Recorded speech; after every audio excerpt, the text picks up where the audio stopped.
Thank you, MC. Mr. Chairman,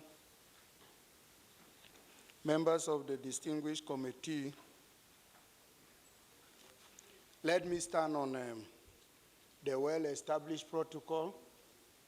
My name is George Ikpungu, PhD, Secretary to the Commission. Mr. Chairman, I'm here on behalf of the Executive Chairman of EFCC, sir, but I crave your indulgence. He has a short written speech, but if you allow me, I'll make a few personal comments on one or two or three of the bills, sir. Go ahead, please. Mr. Chairman, distinguished members of this committee, EFCC has made its comment, and I think that the comments represent the interest of Nigeria, because the work we do represents Nigeria in a lot of ways, or in all the ways. Briefly, I have three comments on the money laundering prevention and prohibition law or bill. Distinguished Chairman, sir, would like to draw your attention to the challenge of proving the money laundering or unlawful acts in court because of the necessity of the law to prove the predicate offenses.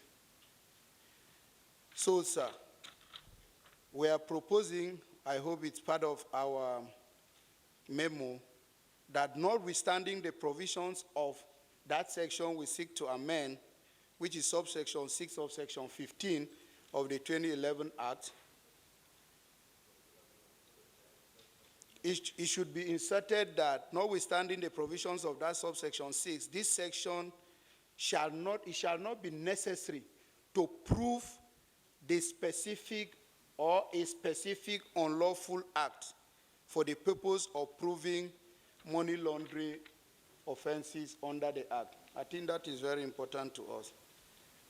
Also, sir, let me quickly add that the punishment doesn't appear to be very proportionate to, some of the offenses, because, when there's a law, there's a fixation. So the punishment is 7 to 14 years, and we are thinking that if it's reviewed downwards, so that probably the man who launders ₦1 million will get a smaller punishment, and it will give the judges a greater discretion to quickly dispense with those matters.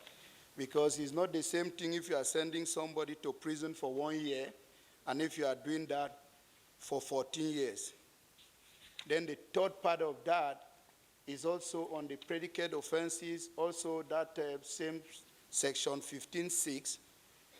It has stated that these predicate offenses are offenses that are committed in Nigeria or under our own laws here.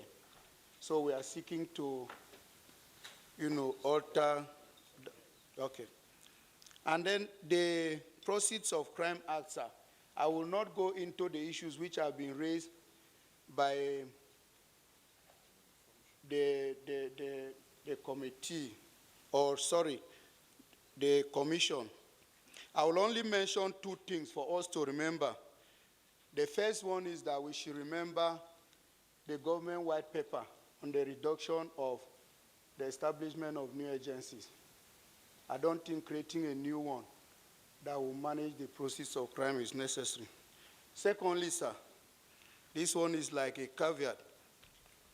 We remember the presidential panel, the special panel on investigation and recovery of public property, and what it almost foisted on the nation, crisis and confusion and throwbacks. Let me read the speech of my chairman, sir, quickly. Speech of the Executive Chairman of EFCC. I wish to appreciate the Senate Committee on Anti-Corruption and Financial Crimes for granting me the opportunity to present Secretary, breaking our rules. You took already almost taking your 5 minutes.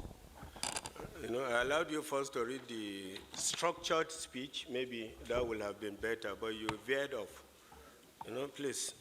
Okay, we'll give you, because of your input to this meeting, we'll give you time to read the speech. But please, I think we need to respect the rules. With due respect, sir, I apologize. I wish to appreciate the Senate Committee on Anti-Corruption and Financial Crimes for the opportunity granted the Commission to present its comments on the money laundering, that is the 3 bills, and then the recovery of recovery of crimes proceeds. I also wish to congratulate the Senate for its untiring efforts at ensuring that the laws, policies, and institutional frameworks for combating corruption and economic and financial crimes in the country are fit for purpose. In line with the international best practices and in conformity with the nation's international commitments and obligations, which we have stated, sir. These bills are a clear demonstration that the Senate of the Federal Republic of Nigeria is in sync with the President's anti-corruption stance and is part of the band of anti-corruption crusaders who are working assiduously towards ridding the nation of the cancer of corruption and economic and financial crimes.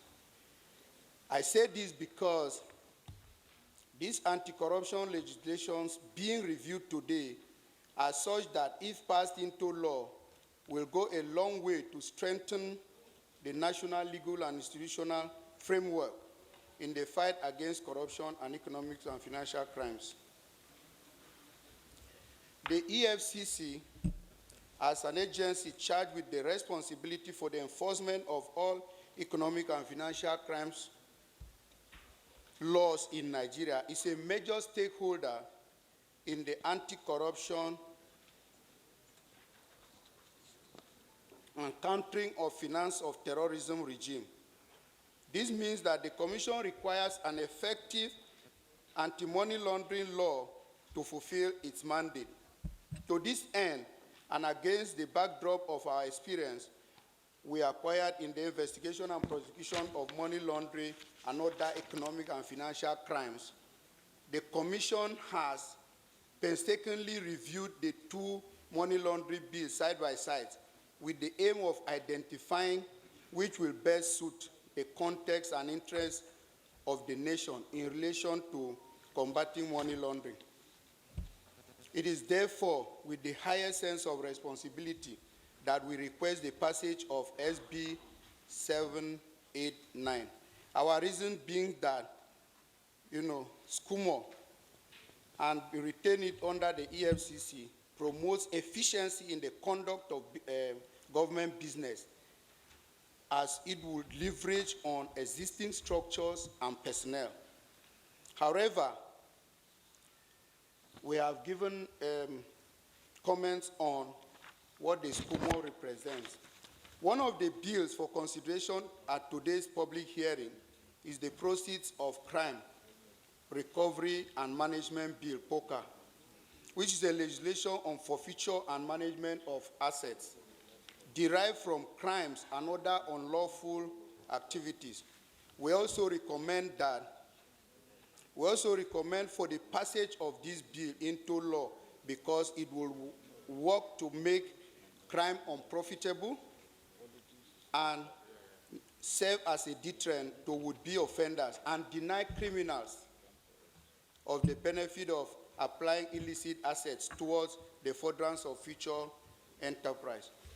The POCA bill is also a step towards ensuring an institutional framework for the custody, preservation, management, and disposal of properties derived from crimes and any instrumentality used or intended to be used in the commission of such crimes.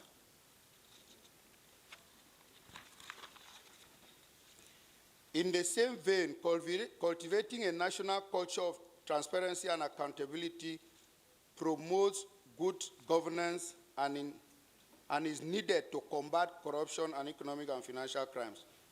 This underscores the relevance of the Public Complaints Commission Bill, which seeks to provide a legal and institutional framework for the regulation, management, and investigation of public interest disclosure, as well as protection and reward of persons who blow the whistle on unlawful acts.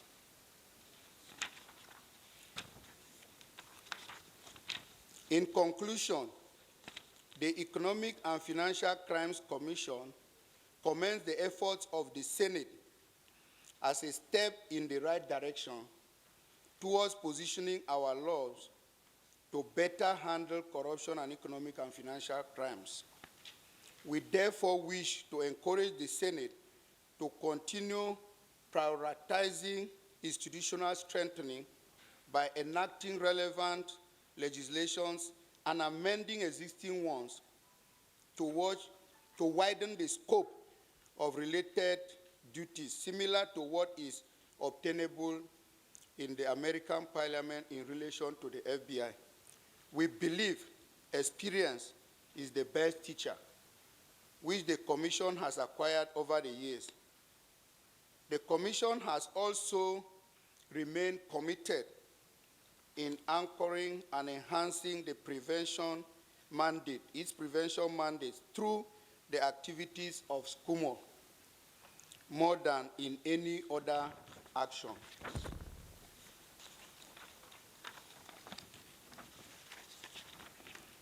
We have therefore gone through the bills and have forwarded our comments and observations on relevant sections. Notwithstanding, we recommend the passage of SB 789, 644, and 645.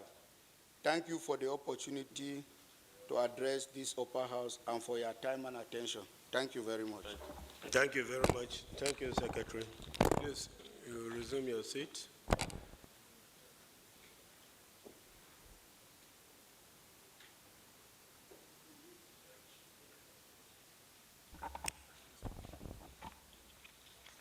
The representative of ICPC.